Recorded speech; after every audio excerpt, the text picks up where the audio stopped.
to the Bahamas. Yeah. But his face is my meal ticket, honey. The casting process for the 1989 TV series Tales from the Crypt was a meticulous task, overseen by producer Gil Adler. Each actor was carefully chosen to bring the eerie comic book stories to life. For the role of the Crypt Keeper, the show's narrator, the producers wanted a distinctive voice. They chose actor John Kassir, known for his vocal talents, who brought the Crypt Keeper to life with his unique humor and chilling tone. The lead roles in each episode were often filled by well-known actors of the time.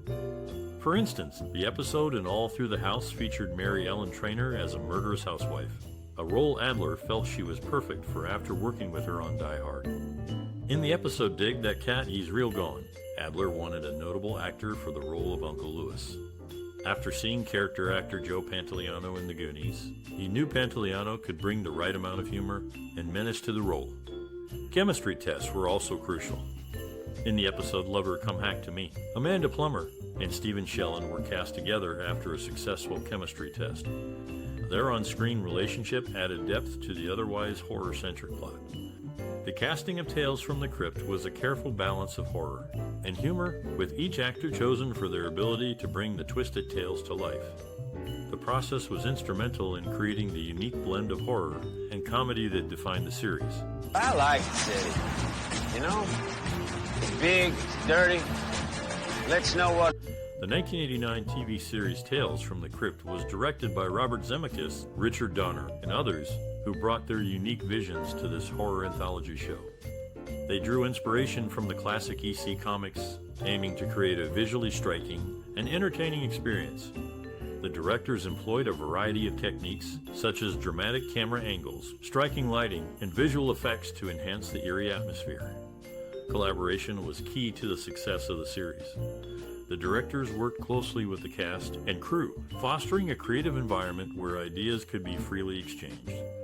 They encouraged the actors to bring their own interpretations to the characters, resulting in memorable performances that added depth to the stories. Each director brought their own creative influences to the series. For instance, Robert Zemeckis, known for his work on Back to the Future, incorporated elements of humor and satire into his episodes. Richard Donner, director of The Goonies and Lethal Weapon, focused on character development and suspenseful storytelling. The director's styles varied, but they all shared a commitment to delivering high-quality, engaging content. They approached each episode as a standalone piece, carefully crafting the visuals and narrative to maximize impact. This approach allowed them to attract a wide range of talented actors and crew members, further enhancing the series' quality. In conclusion, the directors of Tales from the Crypt approached their work with a clear vision, drawing on their diverse backgrounds and influences to create a unique and entertaining series. Their collaborative efforts with the cast and crew resulted in a memorable show that continues to captivate audiences today. Gibson's always saying that it's only the minorities that get the chance. Did you ever notice that? And they all Tales from the Crypt, the 1989 horror series, offers a mix of funny, shocking, and sad stories. One highlight is the appearance of classic Hollywood actor Joan Collins. Did you know that the show's host, the Crypt Keeper, was originally intended to be a live actor, not a puppet? Or that the series was based on a 1950s EC comic series of the same name? Do you have a favorite episode or memory related to Tales from the Crypt? We'd love to hear about it in the comments below. The show's blend of horror and dark humor has left a lasting impact, and its influence can still be seen in modern television. So, stay tuned for more fascinating facts about this classic series. What have you done to my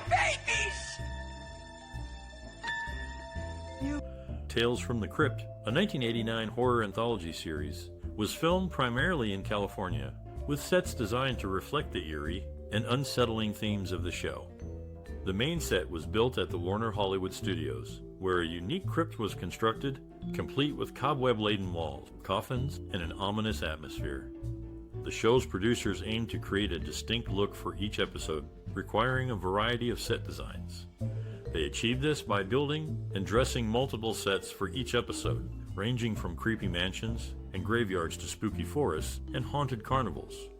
Locations varied, with some episodes filmed on location in California, such as the Griffith Park Observatory and the Greystone Mansion in Beverly Hills. These locations added authenticity and visual interest to the series. Logistical challenges included adhering to a tight filming schedule, as each episode was shot in about 2 weeks.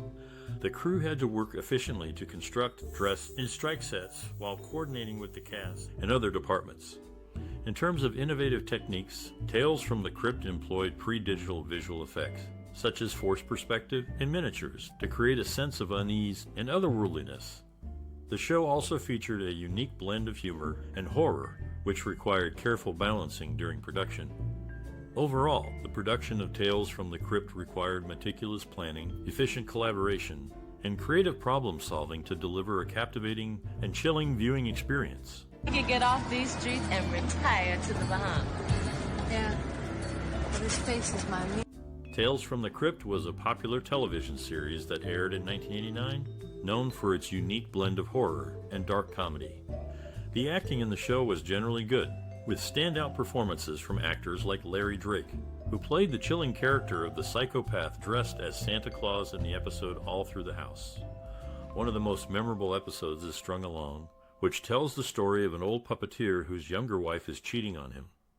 The puppeteer has an alter ego named Koa Koa, who is one of his puppets and suspects his wife's infidelity. This episode is a great example of the show's ability to weave together bizarre stories with thrilling and unexpected twists. The effects in Tales from the Crypt were also noteworthy, particularly the design of the Crypt Keeper puppet. The use of practical effects added to the show's eerie atmosphere and helped to bring the Crypt Keeper to life in a way that was both entertaining and memorable. Overall, Tales from the Crypt was a great television series that offered a unique and entertaining take on the horror genre. Its combination of dark humor, impressive acting, and creative storytelling make it a standout show that is definitely worth checking out. That's one thing I'll say for old Doc Manfred. The music in Tales from the Crypt, the 1989 TV series, plays a crucial role in creating a chilling and suspenseful atmosphere. The score, composed by Danny Elfman, and the soundtrack, featuring various artists, work together to complement the narrative and emotional tone of the show. Danny Elfman, known for his work on Tim Burton films, created a unique score that combines orchestral elements with a touch of horror. The music is often dark, moody, and unpredictable, which mirrors the twists and turns into show storylines. Elfman's score helps to build tension and anticipation, enhancing the overall viewing experience. The soundtrack features songs from different genres, including rock, pop, and blues, which are carefully selected to match the scenes. For instance, the use of upbeat rock music during light-hearted scenes provides a stark contrast to the darker, more ominous score, heightening the impact of both.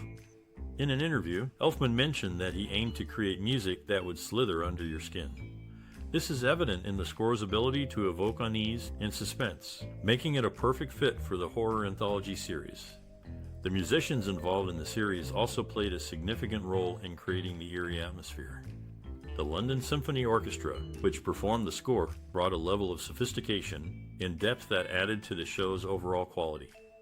In conclusion, the creation of the score and soundtrack for Tales from the Crypt was a collaborative effort that involved careful planning and execution.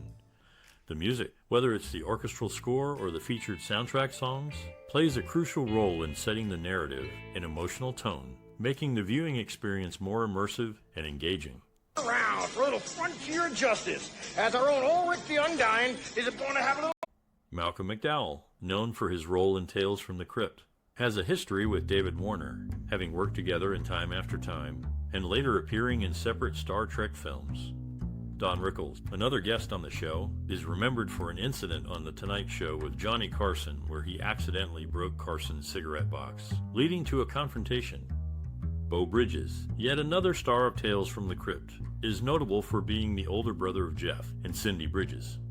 These actors bring their own unique experiences and talents to the series, enhancing its appeal and legacy. He's gonna be so surprised. He's here. One of the most iconic scenes in the 1989 TV series Tales from the Crypt is from the episode And All Through the House. The scene where the escaped mental patient, dressed as Santa Claus, breaks into the house of the woman who had just murdered her husband is particularly memorable. The direction in this scene is masterful, with the use of shadows and close-ups creating a sense of tension and fear. The performance of the actor playing the mental patient is also noteworthy, as he effectively conveys the character's unpredictability and menace. The cinematography is also impressive, with the use of wide-angle shots to show the overwhelming presence of the intruder in the small house.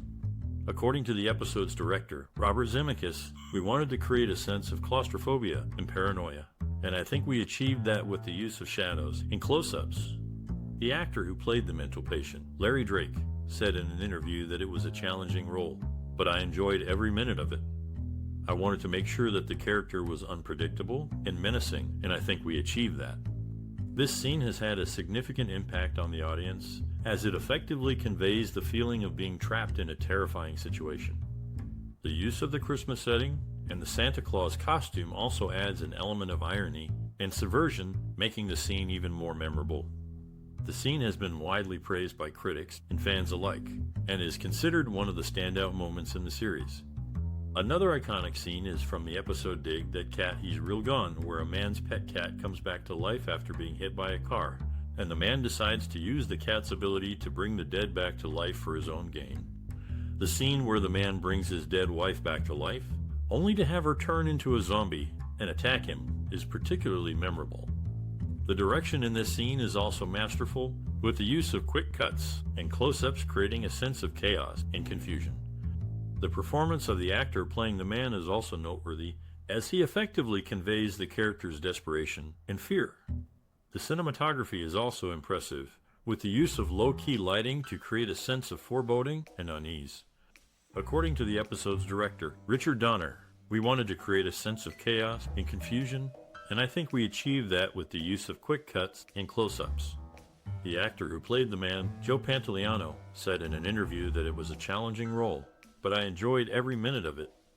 I wanted to make sure that the character was desperate and fearful, and I think we achieved that. This scene has also had a significant impact on the audience, as it effectively conveys the danger of playing with the forces of life and death. The use of the pet cat as a plot device also adds an element of irony and subversion, making the scene even more memorable. The scene has been widely praised by critics and fans alike, and is considered one of the standout moments in the series. I got nothing special against bikers. Hell, I used to...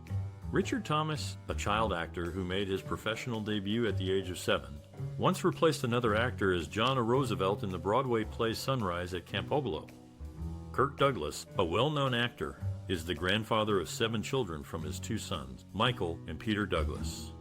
William Hickey, an accomplished actor, was originally cast in the 1968 play The Boys and the Band as Emery, but he struggled with addiction and failed to show up for rehearsals. The director, Robert Moore, had to replace him with Cliff Gorman, who had previously auditioned for the role. This just goes to show the challenges that even successful actors can face in their careers. Resurrection! Is he gonna come back for dinner? Of course he's gonna come back! Tales from the Crypt, a 1989 TV series, made a significant cultural and social impact. It resonated with audiences due to its unique blend of horror and dark humor, presenting moral tales with a twist. The show's anthology format, featuring various stories and characters, kept viewers engaged and guessing. Tales from the Crypt heavily influenced pop culture, inspiring numerous films, TV shows, and even video games. Its distinct visual style, characterized by its use of creepy settings, creative monster designs, and distinctive Crypt Keeper host, left a lasting impression on horror media. The series also contributed to discussions on relevant social and cultural themes. While not overtly political, it often tackled issues like greed, vanity, and the abuse of power, offering commentary on human nature and societal flaws. Its horror elements served as metaphors for deeper anxieties and fears, making it relatable to viewers. Moreover, Tales from the Crypt showcased diverse talent, both in front of and behind the camera. This inclusivity added depth to the stories and broadened the show's appeal, further solidifying its cultural impact. Mad dog, foaming at the mouth. Miguel Ferrer, initially passionate about music, found inspiration in Little Ricky's drumming on I Love Lucy and pursued it with his father's support. He later joined his mother and Bing Crosby on tour, but it was after Crosby's death that he turned to acting. His career came full circle when he worked with Denise Crosby on Crossing Jordan. Richard Jordan, an accomplished actor, received the 1984 Drama Log Award for Outstanding Performance in a Private View at the Mark Taper Forum Theater II in Los Angeles. Whoopi Goldberg, 3 decades after winning the Golden Globe for her role in The Color Purple, was honored with the Vintage Performance by an actress in 1985 at the first Vintage Film Awards. Gather round for a little frontier justice, as our own Ulrich the Undying is upon to have a little... Tales from the Crypt, the 1989 horror anthology series, received mixed reviews from critics, but was generally well received by audiences. The show's blend of horror, comedy, and black humor was both praised and criticized, with some reviewers praising its unique approach to the genre, and others finding it too campy or gratuitous. Key reviews for the series were largely positive. The New York Times called it a cleverly malicious new series and a treat for horror fans. The Los Angeles Times described it as a witty, entertaining new series that manages to be both funny and scary. Entertainment Weekly gave the show a B+ rating, praising its irreverent humor and grisly surprises. Audience reactions were also largely positive, with many viewers praising the show's blend of horror and humor. The series has maintained a loyal following over the years and has become a cult classic. Tales from the Crypt received several award nominations during its run, including 4 Primetime Emmy nominations for Outstanding Achievement in Makeup for a Series, and 2 Saturn Award nominations for Best Genre Television Series. While the show did not win any of these awards, the nominations themselves are a testament to the show's impact and influence on the horror genre. These accolades are significant for those involved in the film because they recognize the show's contributions to the horror genre and its enduring popularity with audiences. The nominations and positive reviews also helped to establish the show's reputation as a cult classic and a must-see for horror fans. The show's success also helped to pave the way for other horror anthology series, such as American Horror Story and Black Mirror. As of tomorrow, you won't be lonely anymore. You won't be needing any animals. Kirk Douglas, a longtime resident of Palm Springs, California, was honored by the city in October 2005 with the naming of Kirk Douglas Way. The Lush Drive, which winds around part of the international airport, was named in a ceremony attended by Douglas, his wife Ann, and their 3 sons. Joel Douglas, also a Palm Springs resident, led the campaign for the naming. John Glover shares a unique birthday with David Rash, known for his role in Sledgehammer. Terry Garr, a regular guest on Late Night with David Letterman, made headlines in 1985 when she took a shower on the show. Garr was a popular mainstay on the program. My friends. Must be costing a fortune. Can't believe I worked 47. During the filming of Tales from the Crypt, the show's host, the Crypt Keeper, was actually a puppet operated by a team of skilled puppeteers. Each week, they would bring the Crypt Keeper to life, making him appear to move, talk, and even laugh.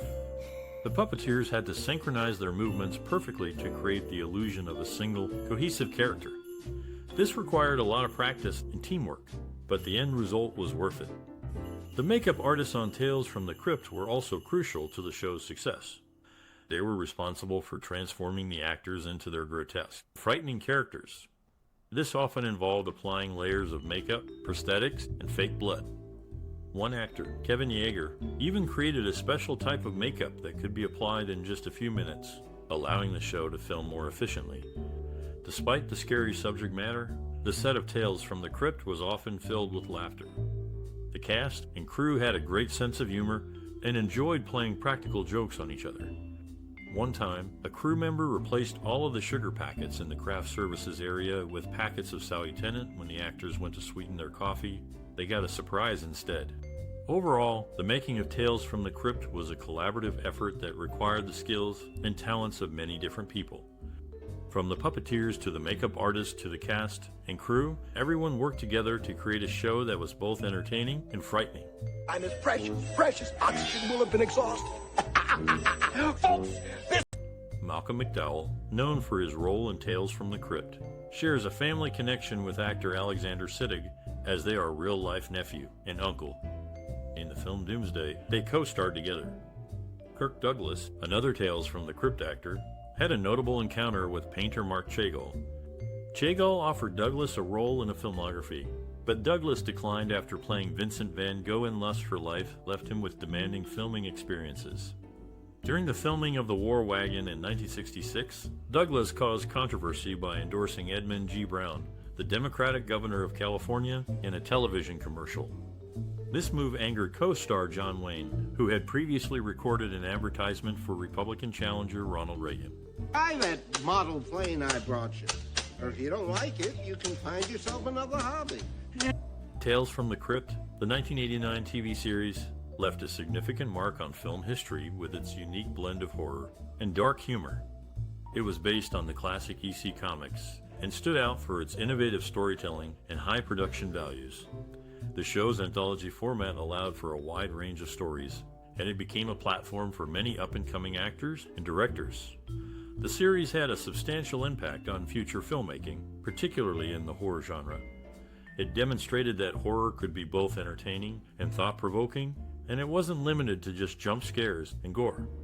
The show's influence can be seen in various horror anthologies and series that followed, such as American Horror Story and the Twilight Zone revival. Tales from the Crypt also inspired several feature films, including Demon Knight and Bordello of Blood, which expanded on the series' tone and style. The show's impact extends beyond film and television, as it has influenced various comic books, video games, and even theme park attractions. In addition, Tales from the Crypt played a crucial role in launching the careers of many actors and directors.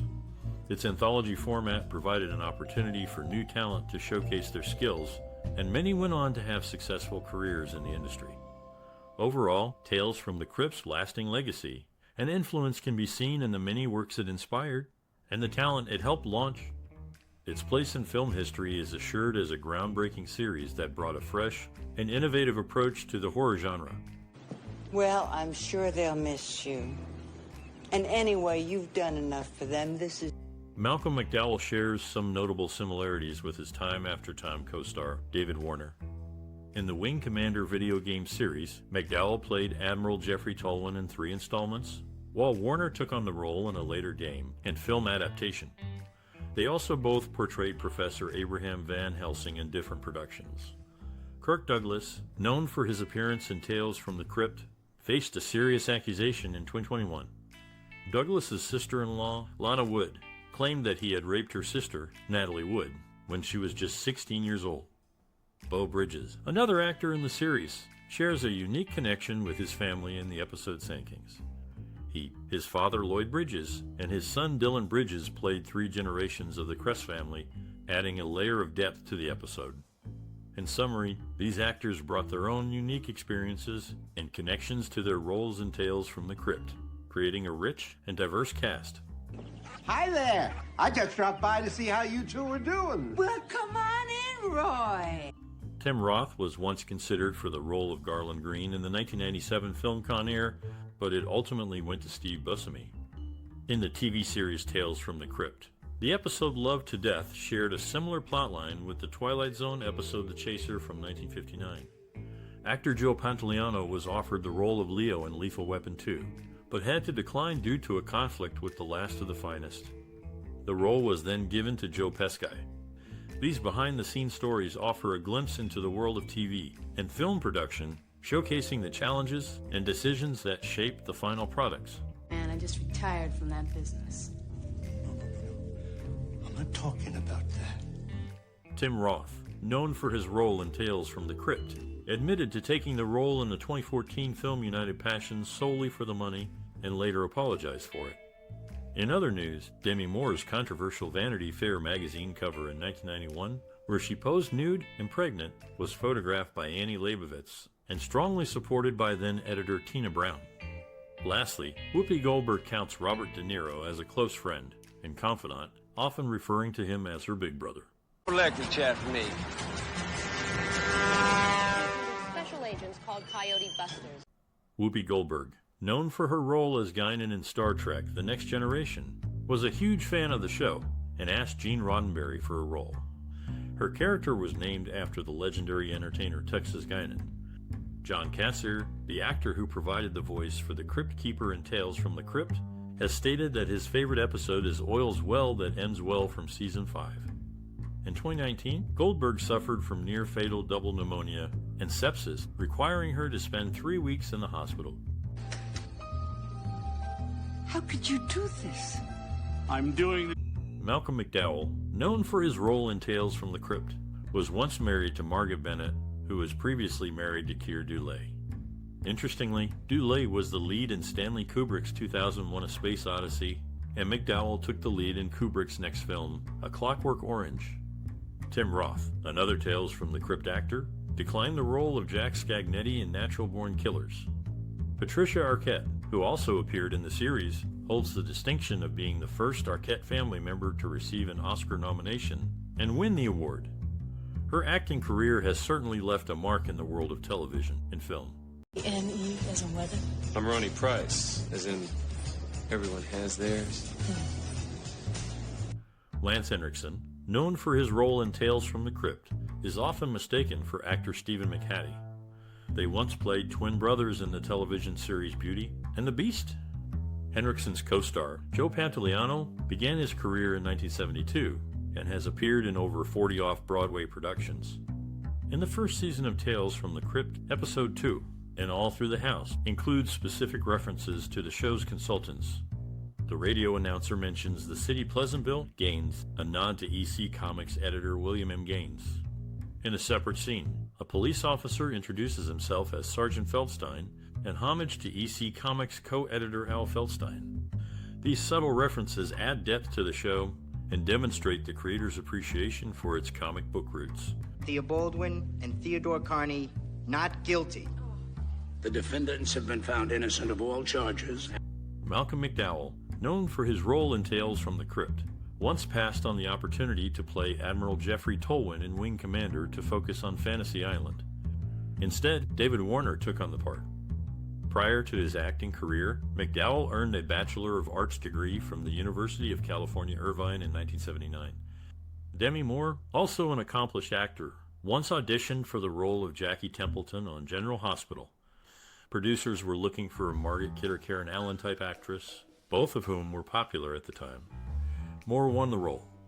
John Lovitz, who has appeared in various TV shows and movies, has a Bachelor of Arts degree from the University of California, Irvine, which he received in 1979.